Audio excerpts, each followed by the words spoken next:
चलिए आगे बढ़ते हैं। एयर इंडिया हादसे पर AAIB की रिपोर्ट सामने आ चुकी है। टेक ऑफ के तुरंत बाद फ्यूल स्विच बंद हुआ। दोनों इंजन के स्विच 1 सेकंड में बंद हुए। दोनों इंजन में फ्यूल जाना बंद हुआ था। ये दरअसल AAIB की रिपोर्ट की तरफ से बड़ी बातें हैं। आपको ये बताते चले कि जो रिपोर्ट सामने आई है ये इन्वेस्टिगेशन ब्यूरो है। खासतौर पर जो विमान से संबंधित जो हादसे होते हैं उसकी रिपोर्ट अभी सामने आ चुकी है। और सबसे बड़ी बात है क्योंकि जो ये प्राइमरी रिपोर्ट है उसमें इस बात का जिक्र है कि कैसे टेक ऑफ के तुरंत बाद फ्यूल स्विच बंद हो गया। ये भी बात सामने है कि बाकायदा कॉकपिट में दोनों पायलट्स के बीच कुछ बातचीत भी हुई, जिसमें सवाल ये पूछा गया कि क्या आपने इसे बंद किया है। फिर दूसरे पायलट ने जवाब दिया कि नहीं, मैंने बंद नहीं किया। और एकदम से बड़ी घटना घटी। कहा गया ये भी कि दोनों इंजन के स्विच 1 सेकंड में बंद हो गए। दोनों इंजन में फ्यूल जाना बंद हुआ था। ये प्राइमरी रिपोर्ट में कहा गया। यानी कि आप सोचिए कि ये फ्यूल की आपूर्ति जो थी वो बाधित हुई और इसी वजह से दोनों इंजन एकदम से बंद हो गए। आकांक्षा इस वक्त हमारे साथ, हमारी सहयोगी लाइव कनेक्टेड है। आकांक्षा, क्योंकि कई सारे सवाल हैं, 260 लोगों की जान चली गई और अब इस पूरे मामले में प्राइमरी रिपोर्ट सामने आई है, कैसे इसे देखा जा रहा है? क्योंकि एक बात तो क्लियर है कि दोनों इंजन में फ्यूल जाना बंद हो गया था। जाहिर तौर पर प्रिया, और हम दर्शकों को ये बताने की कोशिश करेंगे कि आखिरकार वो सिचुएशन क्या रही होगी जब ये हादसा यहाँ पर हुआ। क्योंकि जिस तरह कॉकपिट वॉइस रिकॉर्डिंग का आपने जिक्र किया, जिस तरह आपने अभी जिक्र किया पायलट सबरवाल का, जो को पायलट क्लाइव कुंदर को कहते हैं कि why did you cut off, तो वो सिचुएशन क्या बनी होगी? क्या वाकई ऐसा हुआ? क्या जिस आप फ्यूल कंट्रोल सिस्टम का जिक्र कर रही हैं, क्या वाकई वो सिचुएशन वैसी हुई जैसी अभी दिख रही है, या फिर उसके पीछे रीजन क्या है? इस वक्त चूंकि मैं एयरबस 130 में यहाँ पर मौजूद हूँ, मैं हालांकि इसका कॉकपिट यहाँ पर अलग है, लेकिन फिर भी हम दर्शकों को ये बताने की कोशिश करेंगे कि आखिरकार ये सिचुएशन किस तरह से बनी होगी। आइए पहले मैं दर्शकों को ये बताती हूँ। देखिए ये वाला जो पार्ट यहाँ पर आपको नजर आएगा, ये वो पार्ट होता है जहां से ये फ्यूल कंट्रोल सिस्टम, जो जिसमें आपको यहाँ पर नजर भी आएगा फ्यूल यहाँ पर लिखा हुआ है। हालांकि ये अलग है, लेकिन जो बोइंग 87 की अगर हम बात करते हैं तो उसका जो पूरा का पूरा ये सिस्टम होता है वो हालांकि अलग होता है। कुल मिलाकर अभी यहाँ पर जो सिचुएशन बनी, देखिए यहाँ पर उसमें लिखा होता है रन, यहाँ पर ऑन लिखा है, और यहाँ पर ऑफ की जगह उसमें कट ऑफ लिखा होता है। तो यहां पर क्या हुआ कि ये जो दोनों के दोनों स्विचेस हैं वो कट ऑफ पोजीशन में चले गए। अब वो जब कट ऑफ पोजीशन में चले तो उसके बाद यहां सिचुएशन कुछ इस तरह की बनी कि तभी जो पायलट सबरवाल थे उन्होंने तभी एकदम को पायलट से पूछा कि why did you cut off, क्योंकि दोनों ही कट ऑफ पोजीशन में शिफ्ट हो चुके थे। हालांकि ये हुआ कैसे, ये गलती क्या जानबूझकर हुई है या फिर कैसे हुई है? क्योंकि ये जो स्विचेस होते हैं ये विमान के इंजन में फ्यूल फ्लो को रेगुलेट करते हैं। पायलट्स इनका इस्तेमाल ग्राउंड पर इंजन शुरू करने या फिर बंद करने के लिए अक्सर करते हैं। मिड एयर में क्या होता है कि इंजन फेलियर होने पर ही इंजन को बंद करने या फिर से शुरू करने के लिए इनका इस्तेमाल किया जाता है। लेकिन सवाल ये है कि ये कट ऑफ पोजीशन में आखिरकार पहुंचे कैसे? अभी तक ये क्लियर नहीं हो पा रहे कि ये गलती से हुआ है या फिर जानबूझकर हुआ है।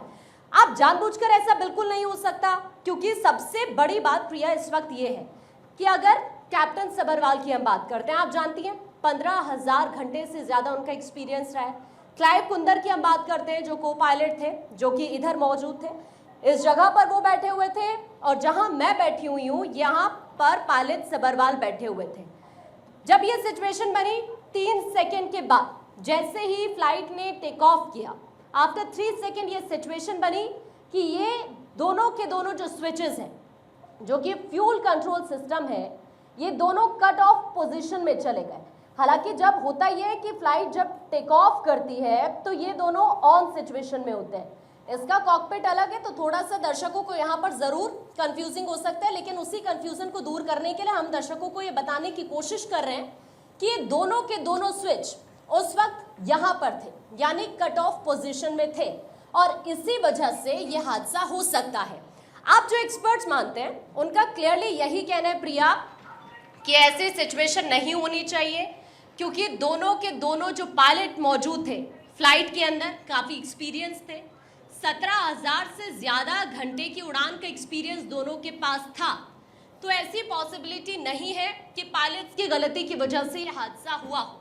क्योंकि आपने शुरू में जिक्र किया था कि एक प्राइमरी रिपोर्ट है, जाहिर तौर पर अभी हमें फाइनल रिपोर्ट का वेट करना होगा, लेकिन ये प्राइमरी रिपोर्ट भी अभी बहुत सारे सवाल जरूर उठाती है कि आखिरकार इस हादसे के पीछे की असली वजह क्या रही है। ये तो इस रिपोर्ट ने क्लियर कर दिया है कि पक्षी के टकराने की वजह से तो यह हादसा नहीं हुआ। दोनों इंजन को लेकर यह क्लियर हो चुका है, क्योंकि जो पहला इंजन था वो रिकवर करने की कोशिश भी कर रहा था, लेकिन दूसरा इंजन पूरी तरह से ठप हो चुका था, जिस वजह से यह हादसा हो गया। जाहिर तौर पर सबसे बड़ी बात एक यहाँ पर एंगल ये भी है, 2018 का मैं जिक्र करूंगी। दरअसल FAA ने बोइंग 737 को लेकर पहले ही चेतावनी दी थी, क्योंकि जो इनके इंजन फ्यूल कंट्रोल सिस्टम की मैं बात कर रही हूं, इसमें पहले भी इस तरह की प्रॉब्लम आई है स्विचेस को लेकर। अब पहले चेतावनी दी गई थी, लेकिन एयर इंडिया ने उस पर ध्यान नहीं दिया और अब वो सिचुएशन रिपीट हुई है। अब इसमें क्या कोई टेक्निकल फॉल्ट था, क्या सिस्टम में ही खराबी थी जिस वजह से यह हादसा हुआ? ऐसे बहुत सारे सवाल हैं जिनका जवाब मिलना अभी बाकी है, क्योंकि हाल ही में एयर इंडिया की तरफ से भी स्टेटमेंट दिया गया था। एयर इंडिया ने कहा कि अभी बहुत जल्दबाजी होगी कोई स्टेटमेंट जारी करना। यात्रियों को लेकर जरूर चिंता जाहिर की थी या फिर परिवार के लोगों को लेकर एयर इंडिया ने, लेकिन कुल मिलाकर जो रिपोर्ट सामने आई है वो यही बताती है रिपोर्ट कि ये जो हादसा हुआ है उसके पीछे की वजह अभी शायद जब हम फाइनल जो रिपोर्ट आएगी उस तक पहुंचेंगे उसके बाद ही क्लियर हो पाएगी कि आखिरकार वजह क्या रही। ये कॉकपिट थोड़ा सा अलग है, लेकिन फिर भी मैं यहाँ से आपको बोइंग 778 की जब हम बात करते हैं तो उसके बारे में एक बार समझाने की कोशिश करूंगी। कुल मिलाकर देखिए, जब हम बात करते हैं कॉकपिट के अंदर की, तो कुछ यहाँ पर जो पूरा का पूरा ये कंट्रोल सिस्टम होता है इसके बारे में समझने की जरूरत है जो 787 के अंदर होता है। देखिए, जब ये जो पूरा एरिया आपको यहाँ पर नजर आएगा, प्रिया दर्शकों के लिए बताना जरूरी है कि यहाँ पर क्या होता है, लाइट कंट्रोल्स यहीं पर होते हैं। इस पूरे के पूरे एरिया में जो ये अपर पार्ट है, हाइड्रोलिक कंट्रोल्स यहाँ पर ही होते हैं 7878 में, क्योंकि उसका कॉकपिट थोड़ा सा डिफरेंट होता है, तो इसलिए थोड़ा सा यहाँ से दर्शक जरूर समझ पाएंगे।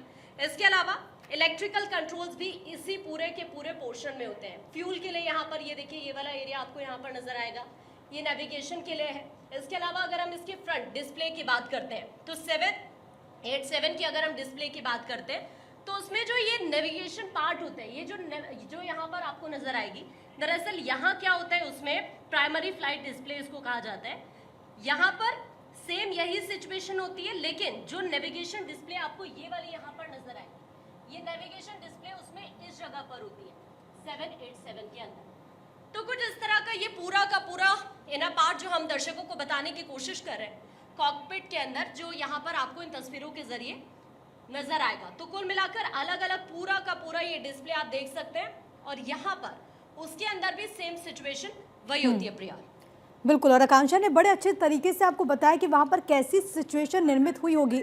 हालांकि हम आपको ये फिर भी बताते चले कि प्राइमरी रिपोर्ट है, फाइनल रिपोर्ट का फिलहाल इंतजार करना होगा कि पिक्चर क्रिस्टल क्लियर हो जाए। लेकिन पहली बात जो स्विचेस की बात कही जा रही है, और सबसे बड़ी बात है कि दोनों इंजन में फ्यूल आपूर्ति नहीं हो रही थी, जिसको समझाने की कोशिश आकांक्षा ने भी की है। बहुत शुक्रिया आकांक्षा आपका तमाम बातचीत और जानकारी हम तक पहुँचाने के लिए। तो आपको ये बताते चले कि दरअसल रिपोर्ट सामने आ चुकी है, ये प्राइमरी रिपोर्ट है, लेकिन कुछ जो मुख्य बातें हैं वो ये कि एक तो स्विचेस को लेकर के पहले ही FAA की तरफ से ये बात कही गई थी, इसके बाद एकदम से स्विच का ऑफ हो जाना ये भी प्रश्न को गहराता है। हालांकि क्या कोई लापरवाही रही, इसको निष्कर्ष पर पहुंचने में अभी फाइनल रिपोर्ट का फिलहाल इंतजार करना होगा। लेकिन जो पहली प्राइमरी रिपोर्ट सामने आई है वो ये बताती है कि यहाँ पर आपूर्ति नहीं हो पा रही थी फ्यूल की दोनों इंजन्स में।